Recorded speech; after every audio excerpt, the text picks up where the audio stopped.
الخطر بالفكر الكالفيني انه المعتقد الكالفيني بحط اللوم على الله لذهاب الناس للجحيم. يعني اذا بتسالوا الانسان الكالفيني ليه الانسان بيخلص، بيقول لك تيخلص الانسان لازم يكون الله اختاره، المسيح مات عنه، وروح القدس جدده حتى يقدر يآمن. فالإنسان بالفكر الكالفيني بيروح على جهنم لأنه الله ما اختاره، المسيح ما مات عنه، وروح القدس ما جدده. ورح ببين واضح أمامنا أنه هيدا بيعطي عذر للإنسان الخاطئ. الخاطئ عنده عذر بالفكر الكالفيني أنه هو رايح على جهنم لأنه الله اختاره تيروح على جهنم.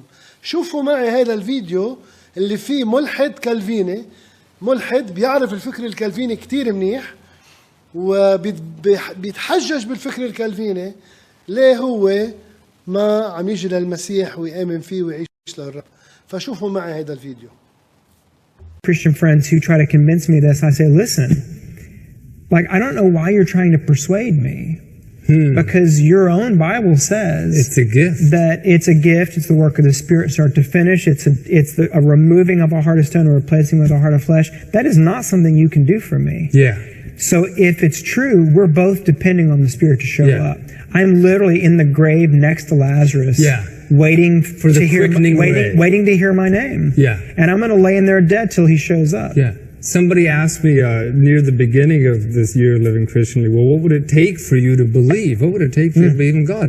That's easy. God would have to give me faith because I can't reach out and grab it. What it would take is a miracle. It would take a miracle. Yeah, it would. Like what does it take for a dead man to come come 6 feet out of the ground? It takes someone to dig him out.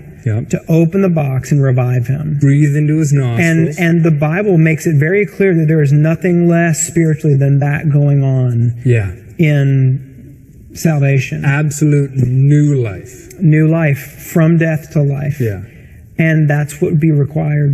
Yeah. And I'm open to it. I'm literally in the grave waiting to hear my name. Yeah, anytime. If that's the picture. Because if there is going to be a work of the Spirit going on, I want in. And I won't be able to resist it. And I can't call out for it. I cannot coax him over. Either my name is written in the book of life or it's not. And I mean, so if we're going to really get into the language, the hard language of the Bible, provocative as it may be, like I got to a point, I don't like binary ideas or statements, but there's a few that feel emotionally like they are, although maybe they're not. But there's a point where I said, you know what, maybe God made me and fashioned me for destruction. Vessel for because he says he does that. Jacob I have loved, Esau I've hated, for the good pleasure of his own will. That's right. And he receives no counsel but his own about that. And so there's nothing I'm going to be able to do to change his mind about it. So maybe it's all real and I'm just not chosen. And that's a thing I'm going to have to that's just a thing I'm going to have to reckon with. And that's not a thing I can really do anything about.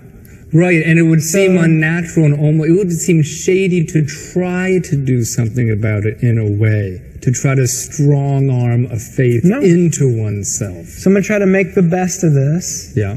And I'm listening. I mean, in as far as Lazarus was listening the moment before he heard his name out of Jesus' mouth. Which a dead man cannot. So he wasn't listening. No. He wasn't paying attention. He wasn't flagging someone down. He wasn't wishing or hoping for it. He wasn't seeking. He wasn't seeking it. No. He was just suddenly called out. Came alive and came out. And that was the only response he could have had. He had no choice. And because he had no choice. I mean, that's a hard and biblical word. And that's the Christianity I resonate with. Me too. And so what's so funny is that all my friends call me like a reformed atheist because when I do pick up the language of Christianity and start to speak it again, which is it's a language I'm fluent in. Just like you can still have the accent of a country in which you no longer live. And you can still detect the accent on my speaking, but I go immediately into that Reformed view, only because it's just the one that seemed to make the most logical sense to me. It was very consistent. It's the one that seemed like it made the most sense of the whole thing to me. And so that's still the one I go to. And some of my friends, so what's hysterical is that I will find myself in theological debates with friends arguing a biblical position. Yep. Arguing from a Bible that I have no belief in. But I'm just like, but I'll argue all the tenets of Reformed theology with them and sometimes win. Yep. And then at the end of it have to say, that was weird. And by the way, that was weird because I for sure don't believe any of what either of us have just been talking about. Oh my God. So it's weird.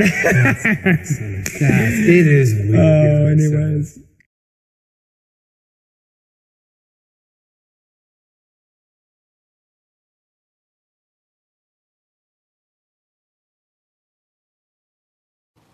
بحسب الفكر الكالفيني الإنسان بيروح على جهنم لأنه الله ما اختاره، المسيح ما مات عنه، والروح القدس ما جدده، مشان هيك هو رح بيروح على جهنم.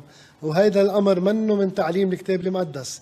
بحسب الكتاب المقدس وهذه هي الدينونة إلى الرب أن النور قد جاء إلى العالم وأحب الناس الظلمة أكثر من النور لأن أعمالهم كانت شريرة. المشكلة مش إنه النور ما إجا للعالم، النور إجا للعالم.